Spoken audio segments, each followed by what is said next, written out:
আমার প্রিয় ভিউয়ার্সদের জন্য আজকে অনেক মজাদার একটি রেসিপি নিয়ে এসেছি। আর আজকের রেসিপিতে থাকছে ভেজিটেবল মিক্সড ফ্রাইড রাইস। তো যেহেতু এখন শীতকাল, তো শীতকালে বিভিন্ন রকমের সবজি পাওয়া যায়, তো সেই সবজি দিয়ে আমি আজকে মিক্সড ফ্রাইড রাইসটা রান্না করেছি। আশা করি আজকের রেসিপিটা আপনাদের কাছে অনেক বেশি ভালো লাগবে। আসসালামু আলাইকুম everyone, welcome back to my channel. স্বাগতম জানাচ্ছি নুসরাত রেসিপি হাউজে আজকের অনেক মজাদার একটি রেসিপি দেখার জন্য। তো ফ্রাইড রাইস রান্না করার জন্য এখানে আমি ফুলকপি নিয়ে নিয়েছি, গাজর, বাঁধাকপি, তারপরে পেঁয়াজ 4 টুকরো করে পেঁয়াজের লেয়ারগুলো নিয়ে নিয়েছি। তারপর এখানে আমি যতটুকু আমার দরকার তো পরিমাণ মতো নিয়ে নিয়েছি। আর এখানে আমি 2টো ডিম নিয়েছি, আর ডিমের সাথে সামান্য একটু লবণ আর কালো গোলমরিচের গুঁড়ো নিয়ে নিয়েছি। তারপর আমি এখানে হাফ কেজি পরিমাণ পোলার চাল একটু লবণ দিয়ে সিদ্ধ করে নিয়েছি। আর এই পোলাওটাকে এমনভাবে সেদ্ধ করতে হবে যাতে করে পোলাওটা বেশি একেবারে শক্ত না থাকে, আবার অনেক বেশি নরমও যাতে করে না হয়। তারপর কিছু কাঁচামরিচ কেটে নিয়েছি, আর 2টো রসুন আমি ছোট ছোট টুকরো করে নিয়েছি। আর ফ্রাইড রাইস রান্না করার জন্য এখানে আমি খুব পিচ্ছিল জাতীয় একটি ফ্রাই প্যান নিয়েছি। চেষ্টা করবেন এই ধরনের ফ্রাই প্যানে রান্না করার জন্য, এতে করে কিন্তু ফ্রাইড রাইসটা রান্না করতে খুবই সুবিধা হয়। তারপর এখানে আমি পরিমাণ মতো তেল দিয়েছি, দিয়ে তারপর ডিমটাকে ফেটিয়ে তারপর এখন আমি এই ডিমের ঝোড়াটা করে নিচ্ছি। তো ডিমটাকে খুব ভালো করে এখন আমি ফেটিয়ে নিচ্ছি। আর ডিমের টুকরোটা যেন ছোট ছোট হয়, একটু ভালো করে ভেঙে নিচ্ছি। আর এই ডিমের স্ক্র্যাম্বলটা আগে আগে করে রাখাটাই ভালো, এতে করে মানে ফ্রাইড রাইসের সাথে ডিমটা খুব সুন্দর দেখা যায়, আর খেতেও খুব ভালো লাগে, ডিমটা একটু ভাজা ভাজা হয়। তো এখন ডিমটা হয়ে গিয়েছে, এখন আমি ডিমটাকে নামিয়ে নিচ্ছি। আর অবশ্যই ডিম ফাটানোর সময় কালো গোলমরিচের গুঁড়া আর লবণ দিবেন। এখন আমি দিয়ে দিলাম সল্টেড বাটার, এখানে আনসল্টেডও দিতে পারেন, কোনো সমস্যা নেই, তবে চেষ্টা করবেন বাটার দিয়ে রান্না করার জন্য।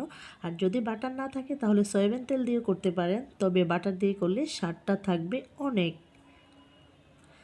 তো বাটারটা গলে গিয়েছে, তারপর এখানে আমি যখন বাটারটা খুব ভালো করে গলে যাবে, এখন আমি রসুন কুচিটা দিয়ে দিচ্ছি।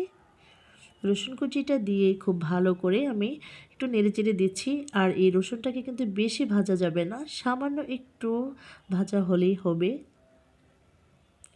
তারপর এখানে আমি যে পেঁয়াজটাকে টুকরো করে রেখেছিলাম সেই পেঁয়াজ দিয়ে দিচ্ছি। পেঁয়াজটা দিয়ে এখন আমি দিয়ে দিচ্ছি এখানে যে ছোট করে কাটা ফুলকপি, দিয়ে দিচ্ছি গাজর। আর এই ফুলকপি গাজরটাকে কিন্তু কিছুতেই নরম করা যাবে না, শুধুমাত্র একটু কয়েক মিনিটে 1 থেকে 2 মিনিট একটু রান্না করলে হয়ে যাবে।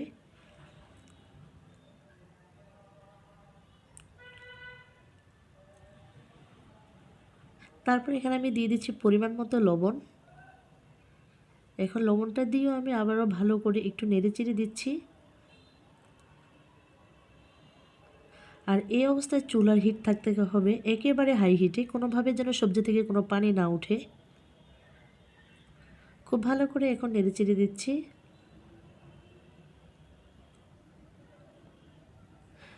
তো সবজিগুলোকে আমি 2 থেকে 3 মিনিট রান্না করার পর এখন আমি দিয়ে দিলাম এখানে সয়া সস। আর এখানে আমি 2 চা চামচের মতো সয়া সস দিয়েছি। তারপর এখানে আমি দিয়ে দিয়েছি 1.5 চা চামচের মতো ফিশ সস। আর ফ্রাইড রাইস রান্না করার সময় কিন্তু অবশ্যই এই সয়া সস আর ফিশ সস দিতেই হবে। যদি না দেন তাহলে কিন্তু রেস্টুরেন্টের স্বাদে ফ্রাইড রাইস হবে না। তারপর এখন আমি সবজিটার সাথে খুব ভালো করে সস দিয়ে এখন আমি নেড়েচেড়ে আবারও রান্না করে নিচ্ছি। এখন আমি এখানে দিয়ে দিলাম সামান্য পরিমাণ একটু চিলি সস, তাও বেশি দেওয়া যাবে না, যদি বেশি দেন তাহলে কিন্তু আমার ফ্রাইড রাইসের কালারটা কিন্তু একটু কালারিং হয়ে যাবে। তো এখানে আমি খুবই পরিমাণ মতো আমি টমেটো কেচাপ দিয়ে তারপর এখন আমি রান্নাটা করে নিচ্ছি। টমেটো কেচাপ বলতে এখানে আমি চিলি সস দিয়েছি, যেহেতু চিলি সসটা একটু ঝাল লাগে সেই জন্য। তো এখন আমি আবার একটু রান্না করে নিচ্ছি। আবারও কিছুক্ষণ রান্না করার পর এখন আমি দিয়ে দিচ্ছি কুচি করে রাখা সে বাঁধাকপি। বাঁধাকপিটা দিয়ে এখন আমি আবারও একটু নেড়েচেড়ে দিব। এই সময় কিন্তু চুলার জালটা হাই হিটেই থাকবে। তারপর 2-1 মিনিটের মতো আবারও রান্না করে এখন আমি দিয়ে দিচ্ছি সেই সিদ্ধ করা পোলাও। এখন আমি একটু একটু করে পোলাওটা দিয়ে তারপর একটু নাড়াচাড়া দিয়ে তারপর আমি সম্পূর্ণ আমি পোলাওটাকে দিয়ে তারপর আমি খুব সুন্দর করে মিক্স করে নেব। তো প্রথমে আমি অল্প একটু দিয়ে একটু ভালো করে নেড়েচেড়ে দিচ্ছি।